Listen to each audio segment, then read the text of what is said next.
Like un max la vidéo pour faire partie du cercle très fermé des Keishiners. Ouais. Wakwakusu Minasan, aujourd'hui on va parler de Yu-Gi-Oh! GX, un anime que j'affectionne particulièrement, m'ayant fait vibrer, mais on s'y fait poser beaucoup de questions vis-à-vis de l'univers durant mon enfance. Parmi toutes les questions que j'ai pu me poser, une question clé, beaucoup débattue dans la communauté de Yu-Gi-Oh! Et spécialement dans celle de GX, va être répondue une bonne fois pour toutes dans cette vidéo, qui est de savoir quelle est véritablement la relation entre Jaden ou Judai dans la VO et Yubel. On va démêler le vrai du faux et vraiment montrer ce qu'il en est vraiment. Alors, présentons les deux protagonistes de la vidéo. Judai ou Jaden Yuki est le protagoniste principal de la série Yu-Gi-Oh! GX. Il est l'élève de la Duel Academy dans le dortoir Rouge Slifer. Jaden adore se battre en duel et croit que tous les problèmes peuvent finalement être résolus par lui.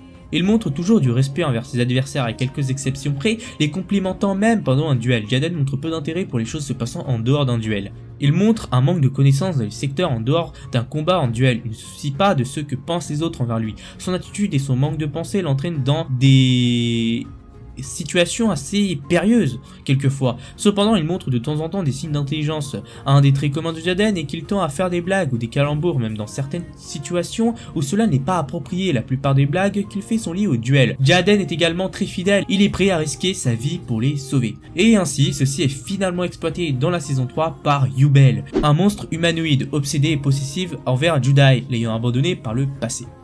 Ainsi, Yubel conduira celui-ci au bord du désespoir pour se venger par l'intermédiaire de l'élimination de ses amis, pour qu'il ressente la même souffrance qu'elle a endurée. Après avoir été libéré de l'influence de Ao, ou de l'ultime souverain en VF, Jaden montre beaucoup de signes de dépression et se demande constamment où il a fait une erreur, et est horrifié par ce qu'il a fait. Après moult sacrifices de ses amis pour lui, il affrontera déterminé Yubel en personne, dans un duel assez long au cours duquel il réussit enfin à réveiller et à contrôler le pouvoir de l'ultime souverain à son profit. Et ainsi, après sa victoire, tous ses amis reviennent à la vie devant la Duel Academy. Donc voici le topo. Alors soyons clairs sur un point, si vous avez vu la VF, vous vous êtes fait pigeonner. La version de 4Kids a été censurée, de ce fait certains points ont carrément été changés, ce qui en fait une histoire différente.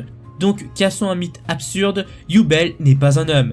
Alors oui, on vous a menti depuis le début. Dans la VF, Yubel est un homme alors que c'est l'inverse. Même si vous êtes toujours demandé pourquoi elle a une apparence de femme alors que c'est un homme, ben c'est normal parce que c'est une femme. Donc voici la vraie histoire de Yubel. Yubel était une belle jeune fille, et non un jeune homme, qui vivait dans un royaume inconnu. Un jour, le roi a informé Yubel que son fils, le prince, un simple habitant du royaume dans la version japonaise, détenait le pouvoir obscur de l'ultime souverain, le seul pouvoir capable de sauver l'univers des ondes lumineuses, porteuses de forces maléfiques. Cependant, le prince était encore bien trop jeune et avait besoin de quelqu'un pour veiller sur lui en attendant que ce jour arrive. De plus, ce pouvoir allait au fil des siècles se transmettre à d'autres personnes qui allaient, elles aussi, avoir besoin d'une protection. Yubel, qui était la meilleure amie du prince, s'est portée volontaire pour cette mission. Cependant, pour la mener à bien, elle devait posséder un corps plus fort, impossible à blesser. Et pour ce faire, elle subit une opération très douloureuse où elle reçut le cœur d'un dragon, mais cela l'a aussi transformée en un monstre hideux. Elle est ainsi devenue l'ange gardienne de l'ancêtre de Jaden, qui en retour a juré qu'il ne l'oublierait jamais, et qu'il la garderait toujours à ses côtés. Et si vous vous êtes déjà demandé pourquoi elle était si possessive envers Judai, ben c'est tout simple. En fait, dans l'ancienne vie de Judai, Judai a dit explicitement qu'il aimait Yubel, et Yubel de même. Donc là on comprend ce qu'on ne pouvait pas comprendre dans la VF. Yubel n'agissait pas comme ça à cause juste d'une amitié bafouée, mais plutôt à cause d'une trahison du cœur, fait par le Judai actuel, qui lui, au passage, n'est pas amoureux de Yubel, et ne l'a jamais été. Bah oui, tout ça a l'air vachement compliqué, mais c'est réellement le cas. Et là, tout à coup, c'est vachement plus clair. Yubel n'est pas juste une dératée psychologique ayant tourné à la folie comme ça sans raison. C'est au contraire une femme ayant tout donné en sacrifiant sa beauté, son futur, son rang pour un homme qui lui a juré d'aimer toute sa vie, mais qui au final l'a complètement ignoré et jeté dans l'oubli. Et même si le Judai actuel n'est pas le même Judai qu'avant, ainsi sa vengeance est un peu plus cohérente.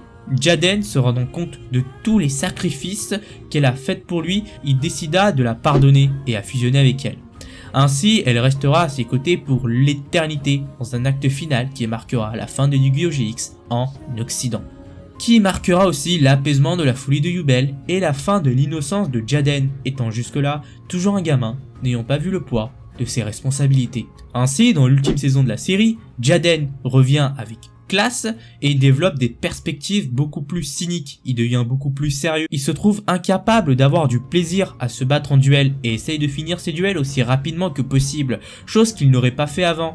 En dépit de son amour profond pour ses amis, il devient beaucoup plus éloigné d'eux. Nous voulons pas qu'il soit blessé par le danger de sa présence. En somme, un personnage endossant toutes ses responsabilités, un personnage endossant tous les crimes qu'il a commis sans faire exprès, et ainsi c'est devenu un personnage adulte ayant perdu goût à sa passion. On parlera de ça dans une prochaine vidéo. Bah sur ce les gens, j'espère que cette vidéo vous a un peu éclairci l'esprit.